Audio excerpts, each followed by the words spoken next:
இப்போ நான் 1 மீட்டர் அளவுக்கு லைனிங் துணி எடுத்திருக்கிறேன். அதை இந்த மாதிரி ஃபோல்டு பண்ணிக்கோங்க.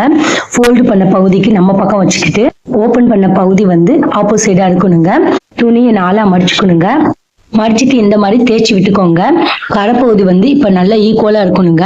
கரைப்பகுதி 4 துணியும் ஈக்குவலா இல்லைன்னா இந்த மாதிரி கொஞ்சம் மொனப்பகுதியில ஸ்கேல் வச்சு இந்த மாதிரி கோடி கிழிச்சிட்டு சிசரை வச்சு கட் பண்ணி விட்டுக்கோங்க.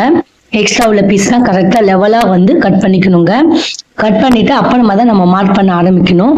இப்ப டேப் வச்சு 1 இன்ச் அளவுக்கு வந்து ஸ்ட்ரெயிட்டா வந்து மார்க் பண்ணிக்கோங்க. மார்க் பண்ணதுக்கு அப்புறம் ஸ்கேல் வச்சு இந்த மாதிரி கோடி வச்சுக்கோங்க.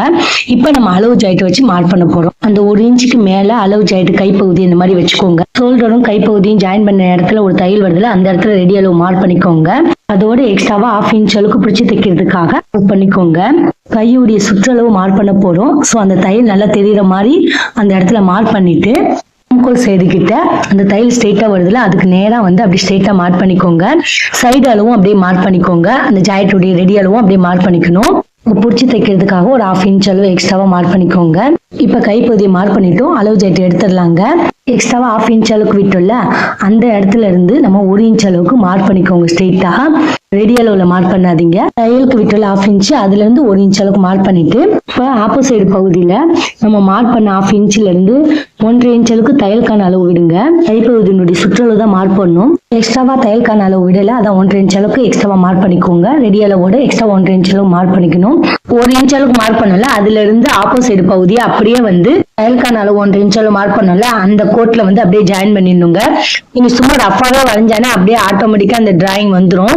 இதுக்கெல்லாம் வந்து ஸ்கேல் வச்சுலாம் வரையணும் அவசியம் கிடையாது. கை சுற்றளவு வந்து நம்ம ஜாயின் பண்ணிக்கலாம். இப்ப நம்ம ஜாயிண்ட்டுடைய ரெடி அளவு ஃபர்ஸ்ட் வந்து ஜாயின் பண்ணிக்கோங்க. இது ஜாயிண்ட்டுடைய ரெடி அளவு. இப்ப நான் தையலுக்கான அளவு எக்ஸ்ட்ராவா விட்டோம்ல 1.5 இன்ச் அளவு அந்த பகுதியும் நம்ம இந்த மாதிரி இணைச்சு ஜாயின் பண்ணிக்கோங்க. ஸ்கேல் வச்சு கோடு கிழிச்சுக்கோங்க. இப்ப நம்ம கட் பண்ண போறோம். இப்ப கட் பண்ண ஆம்கோல் சைடு கரெக்டா இருக்கான்னு பாக்குறதுக்கு நம்ம அளவு ஜாயிண்ட் வச்சு ஒரு வாட்டி செக் பண்ணிக்கலாம். இருங்க இப்ப நான் கட் பண்ணிட்டேன். ஃபர்ஸ்டே வந்து செக் பண்ணிருக்கணும். உங்களுக்கு தெரியுதுக்காக நானே இப்ப அளவு ஜாயிண்ட் வச்சு காட்டுறேன். கைப்பகுதியை வந்து இந்த மாதிரி நீங்க மடக்கிக்கோங்க. ஷோல்டர் கிட்ட இருந்து ஆம்கோல் சைடு வரைக்கும் மடக்கிட்டு இப்ப நம்ம ஷோல்டர்ல இருந்து இந்த ஆம்கோல் சைடு கரெக்டா இருக்கா இப்போ பர்ஃபெக்டா இருக்குங்க.